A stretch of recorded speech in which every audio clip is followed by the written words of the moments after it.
অনলাইনে ঘরে বসে ড্রাইভিং লাইসেন্সের আবেদন করবেন, কিংবা মোটরসাইকেল রেজিস্ট্রেশন করতে চান অনলাইনে, অথবা অনলাইনে গাড়ির ফিটনেস অ্যাপয়েন্টমেন্ট নিতে চান, কিন্তু কিভাবে করবেন সেটা আপনি জানেন না।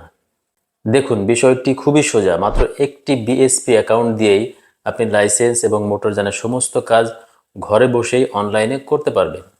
আপনার যদি বিএসপিতে মানে বিআরটির যে সার্ভিস পোর্টাল আছে, সেই সার্ভিস পোর্টালে যদি একটি অ্যাকাউন্ট থাকে, তাহলে সেই অ্যাকাউন্ট দিয়েই আপনি ড্রাইভিং লাইসেন্স এবং মোটরযানের যাবতীয় কাজ, যেমন ধরুন নতুন লাইসেন্সের আবেদন, লাইসেন্স নবায়ন, লাইসেন্সের শ্রেণী সংযোজন বা উন্নয়ন, অথবা নতুন মোটরযানের রেজিস্ট্রেশন, বা আপনার যে বিদ্যমান মোটরযানটি আছে সেটির ফিটনেসের জন্য অ্যাপয়েন্টমেন্ট কিন্তু আপনি ঘরে বসেই খুব সহজে অনলাইনে এই বিএসপি অ্যাকাউন্টের মাধ্যমে নিতে পারবেন। বিএসপি অ্যাকাউন্ট দিয়ে আপনি এই সমস্ত কাজ কিভাবে করবেন বা বিএসপি অ্যাকাউন্ট দিয়ে কি কি কাজ করা যায় সে বিষয়ে বিস্তারিত তথ্য থাকবে আজকে আমার এই ভিডিওতে।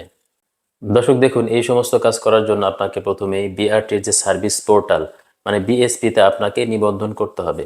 নিবন্ধন করা খুবই সোজা, আমার মনে হয় আপনারা সবাই পারেন। তারপর আমি সংক্ষেপে দেখিয়ে দিচ্ছি যে কিভাবে আপনারা বিএসপিতে অ্যাকাউন্ট তৈরি করবেন। আপনারা আপনাদের এনআইডি কার্ড যে জন্ম তারিখ আছে সেই জন্ম তারিখটি দিবেন এবং এনআইডি কার্ডের নম্বর এবং একটি মোবাইল নম্বর দিবেন। যেই মোবাইল নম্বরটি আপনার এই এনআইডি কার্ড দিয়ে কেনা সেরকম একটি মোবাইল নাম্বার দিবেন। মোবাইল নাম্বারটা দিয়ে অনুসন্ধানে আপনি চাপ দিবেন। চাপ দিলে দেখবেন আপনি যে মোবাইল নাম্বারটি দিয়েছিলেন সেই নাম্বারে একটি ওটিপি যাবে। সেই ওটিপিটি এখানে টাইপ করে দিলেই কিন্তু আপনার নিবন্ধন হয়ে যাবে। নিবন্ধন কমপ্লিট হয়ে যাওয়ার পরে আপনারা আপনাদের বিএসপি অ্যাকাউন্টে লগ ইন করবেন ইউজার আইডি এবং পাসওয়ার্ড দিয়ে। লগ ইন করার পরে দেখুন যে 3 লাইন আছে, সেই 3 লাইন আপনারা ক্লিক করবেন। এখান থেকে আপনি কি কি কাজ করতে পারবেন সমস্ত কাজ কিন্তু মেনু আকারে দেওয়া আছে। আমরা প্রথমে ড্রাইভিং লাইসেন্স যে ট্যাবটি আছে সেই ট্যাবে আমরা ক্লিক করব।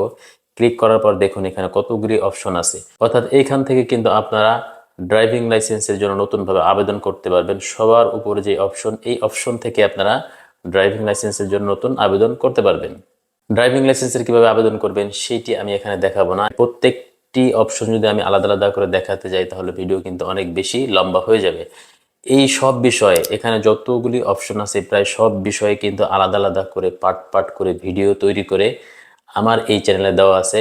আপনাদের যদি স্পেসিফিক কোনো আবেদন করার প্রয়োজন হয় তাহলে আপনারা সেটি দেখে আবেদন করতে পারবেন।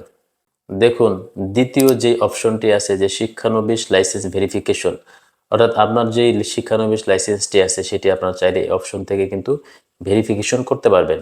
সেক্ষেত্রে আপনার খুব সহজে লার্নার নাম্বার এবং জন্ম তারিখ দিয়েই কিন্তু অনুসন্ধানে চাপ দিলে আপনার লাইসেন্সটি অর্থাৎ শিক্ষানবিশ লাইসেন্সটি কি সঠিক নাকি সঠিক না সেটা এখান থেকে ভেরিফিকেশন করতে পারবেন। এরপরে আপনারা এই বিএসপি অ্যাকাউন্ট থেকে ড্রাইভিং লাইসেন্স নবায়ন করতে পারবেন, অর্থাৎ অপেশাদার বা পেশাদার উভয় ধরনের ড্রাইভিং লাইসেন্সই কিন্তু আপনি অনলাইনে অর্থাৎ বিএসপি অ্যাকাউন্টের মাধ্যমে নবায়ন করতে পারবেন। এরপর আরেকটি অপশন আছে ড্রাইভিং লাইসেন্সের তথ্য সংশোধন, অর্থাৎ আপনার ড্রাইভিং লাইসেন্সের কোনো তথ্য যদি সংশোধন করার প্রয়োজন হয় তাহলে আপনার এই অপশন থেকে ড্রাইভিং লাইসেন্সের তথ্য সংশোধন করতে পারবেন। পরের যে অপশনটি আছে যে ড্রাইভিং লাইসেন্স মোটরযানের শ্রেণী সংযোজন বা উন্নয়ন, অর্থাৎ অনেকেই ড্রাইভিং লাইসেন্সটি হালকা থেকে মধ্যম বা মধ্যম থেকে ভারী করার প্রয়োজন হয়, তারা এই অপশনে গিয়ে হালকা থেকে মধ্যম বা মধ্যম থেকে ভারী করতে পারবেন। আবার অনেকের মোটরসাইকেলের সাথে হালকা বা হালকার সাথে মোটরসাইকেল সংযোজনের প্রয়োজন হয়, তারাও এই অপশনে গিয়ে শ্রেণী সংযোজন করতে পারবেন। অনেকের ড্রাইভিং লাইসেন্স হারিয়ে যায়, ড্রাইভিং লাইসেন্স হারিয়ে গেলে ড্রাইভিং লাইসেন্সের প্রতিলিপি কপি ওঠানোর প্রয়োজন হয়, তারা এই অপশন থেকে ড্রাইভিং লাইসেন্সের প্রতিলিপির জন্য আবেদন করতে পারবেন। অনেকের ড্রাইভিং লাইসেন্স এবং এনআইডি কার্ডের তথ্যে অমিল থাকে, তারা লাইসেন্সের অমিল অনুমোদনের জন্য আবেদন এই অপশন থেকে করতে পারবেন। দর্শক দেখুন, এই বিএসপি অ্যাকাউন্ট থেকে আপনি শুধু ড্রাইভিং লাইসেন্সের আবেদন করতে পারবেন না, আপনি কিন্তু আপনার মোটরযানের জন্য অর্থাৎ নতুন মোটরযানের জন্য রেজিস্ট্রেশনের আবেদন এখান থেকে করতে পারবেন। চলুন সেটি এখন দেখিয়ে দিচ্ছি।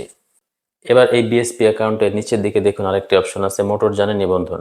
এখান থেকে আপনারা আপনাদের মোটরযান নিবন্ধনের জন্য আবেদন করতে পারবেন, অর্থাৎ যদি আপনার একটা মোটরসাইকেল বা প্রাইভেট কারে যে কোনো ধরনের যানবাহনই হোক না কেন, আপনারা চাইলে এই বিএসপি অ্যাকাউন্টের মাধ্যমে অনলাইনেই নিবন্ধনের জন্য আবেদন করতে পারবেন।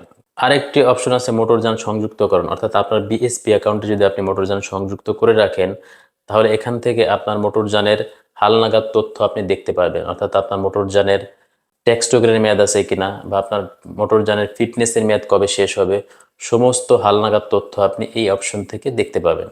এছাড়াও অনেকের মোটরযানের ফিটনেস করার প্রয়োজন হয়, তারা এই যে অ্যাপয়েন্টমেন্ট যে অপশনটি আছে এই অপশনে গিয়ে আপনারা আপনাদের মোটরযানের ফিটনেসের জন্য অ্যাপয়েন্টমেন্ট নিতে পারবেন।